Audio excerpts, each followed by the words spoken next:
അടുത്തത് ഒട്ടും വയ്യ, ഒരു ഒരു ഒരു 6 മണിക്കൂർ 8 മണിക്കൂർ എങ്കിലും വേണം ദക്ഷിണാമൂർത്തി സ്തോത്രത്തിൻ്റെ ഒരു വിശദീകരണം. അത് നല്ലൊരു പരിപാടി പറഞ്ഞുതരാം. ചിദാനന്ദപുരി സ്വാമി വളരെ വിസ്തൃതമായി വ്യാഖ്യാനിച്ച ദക്ഷിണാമൂർത്തി സ്തോത്രമുണ്ട്, പബ്ലിഷ് ചെയ്തതാണ്. ചില്ലാനം കൊടുക്കുക, വാങ്ങുക.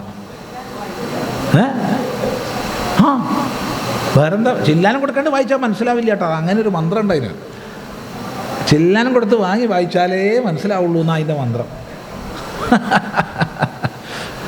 ബന്ധപ്പെടണമെന്നുണ്ടെങ്കിൽ ശാരദ അദ്വൈതാശ്രമം, കോഴിക്കോട് 673006. എന്നിട്ട് പറയാം, ശാരദ അദ്വൈതാശ്രമം, അദ്വൈതാശ്രമമല്ല, ശാരദ അദ്വൈതാശ്രമം, കോഴിക്കോട് 673006. അതിൽ ഈ പുസ്തകം വേണമെന്ന് അറിയിച്ചാൽ അവർ VPP ആയിട്ട് അയച്ചു തരും. വാങ്ങുമ്പോൾ ചില്ലാനം കൊടുത്താൽ മതി. ശരി, അല്ലാണ്ട് ഇപ്പോൾ വ്യാഖ്യാനിക്കല്ലേ 10 ശ്ലോകം. ഇനി നിങ്ങൾക്ക് വേണമെങ്കിൽ യൂട്യൂബിൽ പോയിട്ട് അമൃത TV-യുടെ സന്ധ്യാദീപത്തിൽ ദക്ഷിണാമൂർത്തി സ്തോത്രം വ്യാഖ്യാനിച്ചിട്ടുണ്ടെന്നാണ് തോന്നണത്. ഉണ്ടെങ്കിൽ അതിൽ കിട്ടും. ഉണ്ടെന്നാണ് തോന്നണത്. ദക്ഷിണാമൂർത്തി സ്തോത്രം സ്വാമി ചിദാനന്ദപുരി അടിച്ചാൽ കിട്ടും. ഇല്ലെങ്കിൽ വേറെ സ്ഥലത്ത് വ്യാഖ്യാനിച്ചോ കിട്ടും. എന്തായാലും കുറേ സ്ഥലത്ത് വ്യാഖ്യാനിച്ചാൽ യൂട്യൂബിലുണ്ട്, അത് കേട്ടോളൂ. അപ്പോൾ പറയില്ല, കുറച്ച് പറഞ്ഞാൽ മോശമല്ലേ? ദക്ഷിണാമൂർത്തി എന്നുള്ള വാക്ക് വ്യാഖ്യാനിക്കണമെങ്കിൽ തന്നെ എത്ര സമയം വേണം?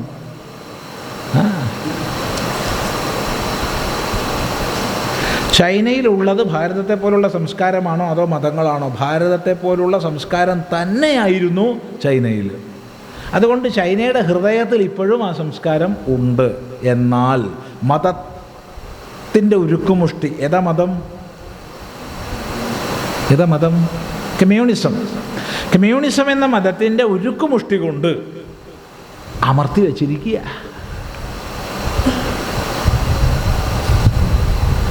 ശരിക്കും നോക്കിക്കഴിഞ്ഞാൽ ധർമ്മത്തിൻ്റെ നല്ല ഭാവം തന്നെ അവിടെ ഉണ്ടായിരുന്നത്, ഒരു സംശയവുമില്ല.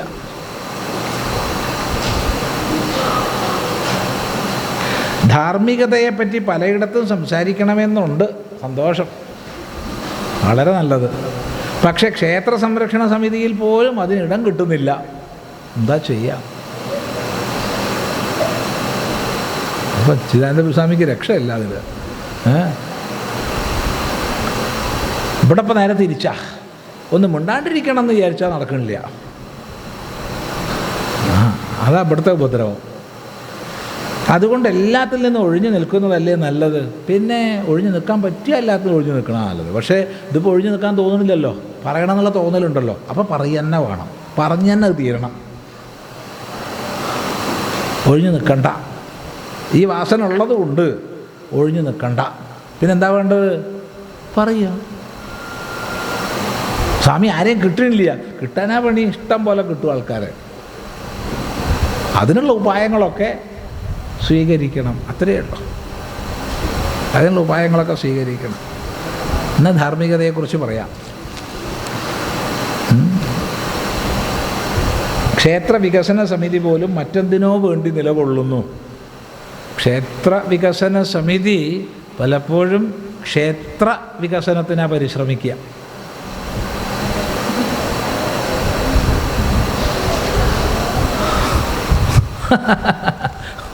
അത്രയേ പറയാൻ ഒക്കൂ. ബാക്കി വിശദമായി ചിന്തിച്ചോളാം. ക്ഷേത്രം എന്നുള്ളതിൻ്റെ അനേക അർത്ഥങ്ങൾ പഠിക്കുക. ഒരു ജന്മത്തിൻ്റെ ജന്മലക്ഷ്യം എങ്ങനെ തിരിച്ചറിയാൻ മനസ്സിലാക്കാൻ പറ്റും? ഒന്ന് മാറി നിന്ന് നിരീക്ഷിക്കാൻ പഠിക്കുക. ഈ മസാലേൻ്റെ ഉള്ളിൽ പെട്ട് ഉഴറാതെ ഇടയ്ക്കെങ്കിലും ഒന്ന് മാറി നിൽക്കുക. എന്നിട്ട് ജീവിതത്തെക്കുറിച്ച് ഒന്ന് ചിന്തിക്കുക.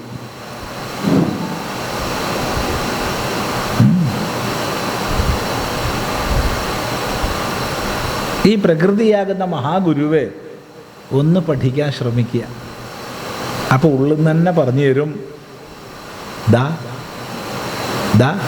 ദാട്ടുക ലക്ഷ്യം. അങ്ങോട്ട് വിട്ടുകൊടുത്താൽ മതി, കൈ പിടിച്ച് കൂട്ടിക്കൊണ്ടുപോകും. ഒരു സംശയമില്ല ഈ പറയണേന്. ആവർത്തിച്ച് പറയട്ടെ, ഒരു സംശയവും പറയണേനില്ല. കൈ പിടിച്ച് കൂട്ടിക്കൊണ്ടുപോകും. ഏതെല്ലാം ഘട്ടങ്ങളിലൂടെ, ഓരോ പ്രതിസന്ധിയുടെ മധ്യത്തിലൂടെയൊക്കെ എങ്ങനെയാണ് നടത്തുക എന്ന് കണ്ടു കഴിഞ്ഞാൽ അത്ഭുതവും. നമേ ഭക്ത പ്രണശ്യത്തെ, ഭഗവാന്റെ ഗ്യാരണ്ടിയാ. പിന്നെന്താ? അതുകൊണ്ട് ഒന്ന് മാറി എന്ന് നിരീക്ഷിക്കുക. ജീവിത ലക്ഷ്യത്തെക്കുറിച്ച് ഇടയ്ക്കൊന്ന് ഓർമ്മിക്കുക. ആദ്യത്തെ ചോദ്യം ഉണ്ടായില്ലേ, ഞാൻ ആരാന്ന്? ആ ചോദ്യം ഒന്ന് ചോദിക്കുക ഇടയ്ക്ക്. തിരിച്ച് ഞാൻ ആരാ അറിയാമല്ലോ, അങ്ങനെ വേണ്ട കേട്ടോ, അത് വേണ്ട.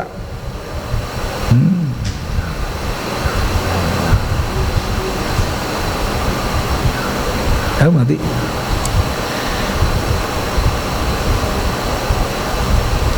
ധർമ്മത്തെപ്പറ്റി ഒന്നും അറിയണ്ട, വേണ്ട, സമാധാനം.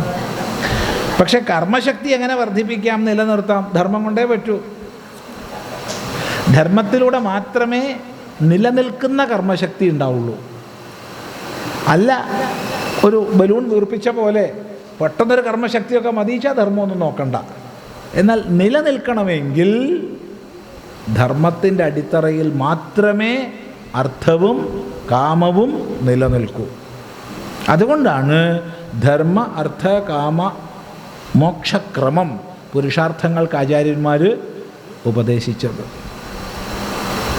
അതുകൊണ്ട് വ്യാസൻ പറഞ്ഞു, ഊർധ്വബാഹുർവിരോമ്യേഷ ന കശ്ചിത് ശൃണോതി മേ ധർമാദർത്ഥശ്ച കാമശ്ച സധർമ്മ കിം ന സേവ്യത്തെ.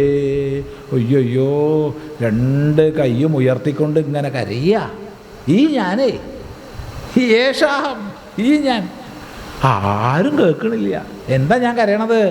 ധർമ്മത്തിൽ നിന്നാണ് അർത്ഥവും കാമവും. എന്നിട്ട് ഈ ധർമ്മത്തെ എന്താ ജനങ്ങൾ സേവിക്കാത്ത? ധർമ്മത്തിൽ നിന്നാ മോക്ഷം എന്നല്ല.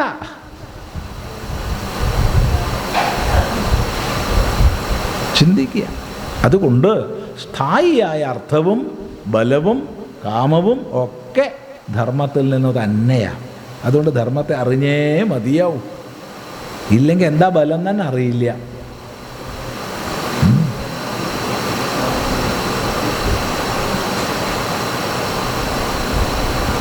സ്വർണ്ണ കിരീടവും തങ്ക ഓടക്കുഴലും വില കൂടിയ കാറും സമർപ്പിക്കുന്ന സമ്പന്ന ഭക്തർക്കൊപ്പം ആർക്ക് സമർപ്പിക്കണ?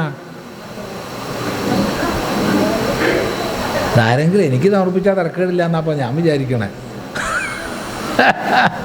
നോക്കൂ, സ്വർണ്ണ കിരീടം, തങ്ക ഓടക്കുഴൽ, വില കൂടിയ കാറ് ഒക്കെ സമർപ്പിക്കുക സമ്പന്ന ഭക്തന്മാർ.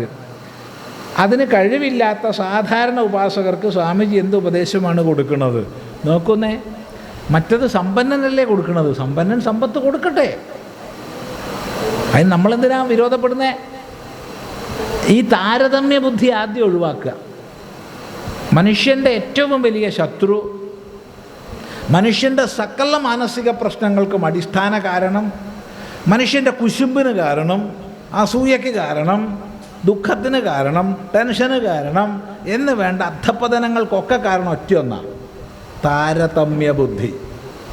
ഇതാണ് ഏറ്റവും വലിയ ശത്രു. പക്ഷേ ഇതിനെയാണ് നമുക്ക് ചെറുപ്പത്തിലേ അച്ഛനും അമ്മയൊക്കെ തന്നിട്ടുള്ളത്. എന്തൊരു കഷ്ടം എന്ന് ആലോചിച്ച് നോക്കൂ. നമ്മളെ നശിപ്പിക്കുക അവർ ചെയ്തത് തുടക്കത്തിലേ. നീ അവനെപ്പോലെയാവും, നീ അവളെപ്പോലെ പഠിക്ക്, നിനക്കെന്താ അവനെപ്പോലെ ഓടിക്കൂടെ, അവളെപ്പോലെ ചാടിക്കൂടെ, നീ അവനെപ്പോലെ തലമുടി കെട്ട്, നീ അവനെപ്പോലെ നഖം മുറുക്കി. എടാ, എനിക്ക് വേറൊരാളാവാൻ കഴിയുമോ? എനിക്ക് ഞാനാവാനല്ലേ കഴിയൂ. എന്നെപ്പോലെ വേറെ ആരെങ്കിലും ഉണ്ടോ? ലോകത്ത് ആരെങ്കിലും ഉണ്ടോ എന്നെപ്പോലെ?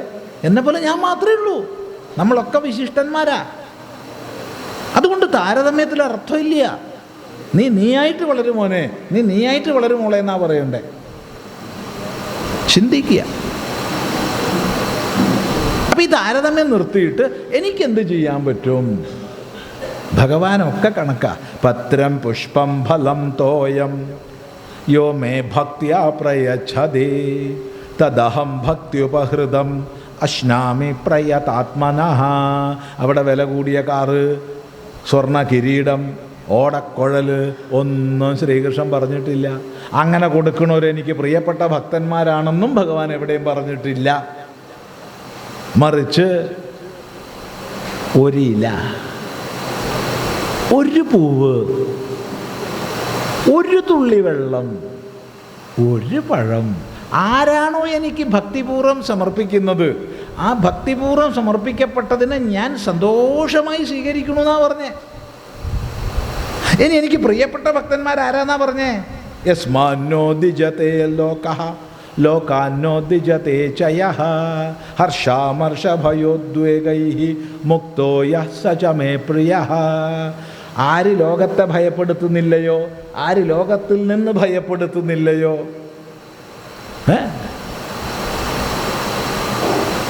ഹർഷ അമർഷ ഭയ ഉദ്വേഗങ്ങളെ അതിക്രമിച്ചവനാരോ അവനാണ് എനിക്ക് ഏറ്റവും പ്രിയപ്പെട്ടവൻ.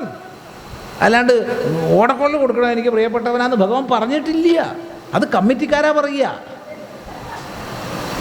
അത് കമ്മിറ്റിക്കാരാ പറയും ഇല്ലേ? അത് പറയും. ഒരു സന്ദർഭം പറഞ്ഞുതരാം. കുറേ കൊല്ലം മുമ്പാ നമ്മളൊരു ക്ഷേത്രത്തിൻ്റെ തറക്കല്ലിടാൻ പോയതാ. അവിടെ നാലമ്പലത്തിൻ്റെ തറക്കല്ലിടാൻ പോയതാ. അപ്പോൾ ആ ചടങ്ങിൽ ചിദാനന്ദപുരസ്വാമി തറക്കല്ലിടുക. അന്ന് ഫണ്ട് ഉദ്ഘാടനമുണ്ട്. അത് വലിയൊരു സമ്പന്നനാണ്, വലിയ പൈസക്കാരനാണ്, ഒരു കോടീശ്വരനാന്ന് പറയാം. ഭാരതത്തിൽ തന്നെ അറിയപ്പെടുന്ന പൈസക്കാരിലൊരാളാണ്. അപ്പോൾ ക്ഷേത്ര കമ്മിറ്റിക്കാർ സ്വാഗതം ചെയ്തപ്പോൾ ചിദാനന്ദപുരസ്വാമിയെ സ്വാഗതം ചെയ്തു. ആദ്യം എന്തൊക്കെയാ ഭഗവാനെ, എനിക്കുള്ളതും ഇല്ലാത്തതും എനിക്കറിയാത്തതും ഒക്കെ വെച്ച് സ്വാഗതം ചെയ്തു. ഞാനങ്ങ് പൊങ്ങി പോണ്ടതാ, തലക്കനം കൊണ്ടാ പൊങ്ങാഞ്ഞേ, അല്ലെങ്കിൽ അങ്ങ് പൊങ്ങി പോണ്ടതാ. ഈ തലക്കനം കൂടിയ ആളായതുകൊണ്ട് പൊങ്ങിയില്ല. അത് കഴിഞ്ഞിട്ട് ഇദ്ദേഹത്തെ സ്വാഗതം ചെയ്യുകയാണേ പരമഭക്തനായ. അപ്പം അദ്ദേഹം എൻ്റെ ചെവി പറഞ്ഞു, ഞാൻ ഭക്തനാണ്, എവനെങ്ങനെയാണ് സ്വാമി അറിയുക? ഞാൻ പൈസക്കാരനാന്ന് പറഞ്ഞാൽ സമ്മതിച്ചു, ശരിയാ. കാരണം ഞാൻ അത്രയും അറിയപ്പെടുന്നൊരു സ്ഥാപനത്തിൻ്റെ ഓണറാണ്, ഇത്ര ലക്ഷം അല്ലെങ്കിൽ ഇത്ര കോടി ഞാൻ ടാക്സ് അടയ്ക്കുന്നുണ്ട്, അതുകൊണ്ട് ഞാൻ പൈസക്കാരനാണ്. അതവൻ പറഞ്ഞാൽ സന്തോഷം. ഞാൻ ഭക്തനാണ്, അവൻ എങ്ങനെ അറിയും? ഞാൻ വിചാരിച്ചു എന്നോട് പറഞ്ഞതിൽ കഴിഞ്ഞു എന്ന് വിചാരിച്ചു. എന്നാൽ കഴിഞ്ഞില്ല. അയാൾ ഉദ്ഘാടനത്തിന് വേണ്ടിയിട്ട് ആദ്യം പറഞ്ഞതെന്താ അറിയോ? എന്നെ ഇവിടെ വലിയ ഭക്തനാന്ന് സ്വാഗതം ചെയ്ത് ഞാൻ കേട്ടു. ഞാൻ ഭക്തനാന്ന് നിങ്ങൾക്ക് എങ്ങനെ അറിയാം? ഞാൻ ചിലപ്പോൾ ക്ഷേത്രങ്ങൾക്ക് സംഭാവന കൊടുക്കുന്നത് അല്ലെങ്കിൽ സ്വർണം പൂശിക്കുന്നത് എൻ്റെ ബിസിനസ് നന്നാവാനായിരിക്കും, ഭക്തി കൊണ്ടാവില്ല. അതൊരു കച്ചവടമാണ്. ബേസിക്കലി ഞാൻ കച്ചവടക്കാരനാണ്. അപ്പോൾ ഭഗവാൻ ഇന്നത് കൊടുത്താൽ എൻ്റെ ബിസിനസ് ഇങ്ങനെ നന്നാവുമെന്ന് ഞാൻ കണക്കാക്കുന്നുണ്ടെങ്കിൽ അത് ഭക്തിയല്ല, അതിൻ്റെ ബിസിനസ്സിൻ്റെ ഭാഗം. ചിലപ്പോൾ ആരാലും തിരിച്ചറിയപ്പെടാത്തൊരു ഭ്രാന്തനായിരിക്കാം ശരിയായ ഭക്തൻ. അതുകൊണ്ട് ദയവ് ചെയ്ത് എന്നെ ഭക്തന് നിങ്ങൾ പറയരുത്. ഇനി അങ്ങനെ പറഞ്ഞ് പൊക്കിയത് കൊണ്ട് ഞാൻ നിങ്ങൾക്ക് അധികം സംഭാവന തരുമെന്ന് നിങ്ങൾ കണക്ക് കൂട്ടിയിട്ടുണ്ടെങ്കിൽ അത് തെറ്റാണ്. കാരണം എൻ്റെ ജില്ലയിൽപ്പെട്ട ക്ഷേത്രങ്ങൾക്ക് ഇത്രായിരം, എൻ്റെ സ്റ്റേറ്റിൽപ്പെട്ട ക്ഷേത്രങ്ങൾക്ക് ഇത്രായിരം എന്ന് ഞാൻ കണക്ക് വെച്ചിട്ടുണ്ട്. അങ്ങനെ കാൽക്കുലേറ്റഡ് ആയിട്ടാണ് ഞാൻ ജീവിക്കുന്നത്. അതുകൊണ്ട് നിങ്ങൾക്ക് ഞാൻ 50,000 റുപ്യ തരും. അതിലൊരു പൈസ അധികവും തരില്ല, ഒരു പൈസ കുറയ്ക്കുകയില്ല. എന്തൊരു നല്ല മനുഷ്യൻ നോക്കൂ, എനിക്ക് വലിയ ഇഷ്ടമായ അയാളെ. അല്ല 50,000 കൊടുക്കുമെന്ന് പറഞ്ഞുകൊണ്ടല്ല, ഈ തുറന്ന് പറഞ്ഞില്ലേ, അതുകൊണ്ട്. അപ്പോൾ പണത്തുമല ഭക്തി, നാരദൻ തൻ്റെ ഭക്തി സൂത്രങ്ങളിൽ ശ്രദ്ധേയമായൊരു സൂത്രം പറയും. നാസ്തി തേഷു ജാതി വിദ്യ രൂപകുല ധന ക്രിയാതി ഭേദ. എല്ലാവരും കാണാതെ പഠിക്കണം ഈ സൂത്രം. നാസ്തി തേഷു ജാതി വിദ്യ രൂപകുല ധന ക്രിയാതി ഭേദ. ഭക്തന്മാർക്കിടയ്ക്ക് ജാതിയുടെയോ വിദ്യയുടെയോ രൂപത്തിൻ്റെയോ കുലത്തിൻ്റെയോ ധനത്തിൻ്റെയോ ക്രിയയുടെയോ വ്യത്യാസം ഇല്ല. വ്യത്യാസം കൽപ്പിക്കുന്നുണ്ടോ? അവനൊന്നും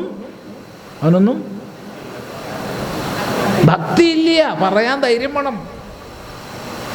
ഞാൻ വലിയ ജാതി, താണജാതി,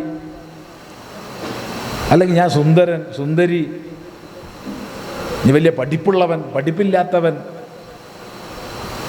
വലിയ കുലത്ത് പിറന്നവൻ അങ്ങനെ അല്ലാത്തവൻ, പൈസക്കാരൻ അങ്ങനെ അല്ലാത്തവൻ, ഇന്ന ജോലി ചെയ്യുന്നവൻ അങ്ങനെ അല്ലാത്തവൻ, ഈ വക വ്യത്യാസങ്ങൾ ഭക്തന്മാർക്കിടയ്ക്ക് ഇല്ല. എല്ലാ ഭേദങ്ങളും ഇല്ലാതാക്കുന്നതാ ഭക്തി. അത് മനസ്സിലാക്കുക. പക്ഷെ ഇതൊക്കെ പറഞ്ഞാൽ അമ്പലക്കാർക്ക് ഇഷ്ടാവില്ല കേട്ടോ, അത് പ്രത്യേകം ശ്രദ്ധിക്കണം. കാരണം അവിടെ പലപ്പോഴും പല റെസീറ്റായിരിക്കും.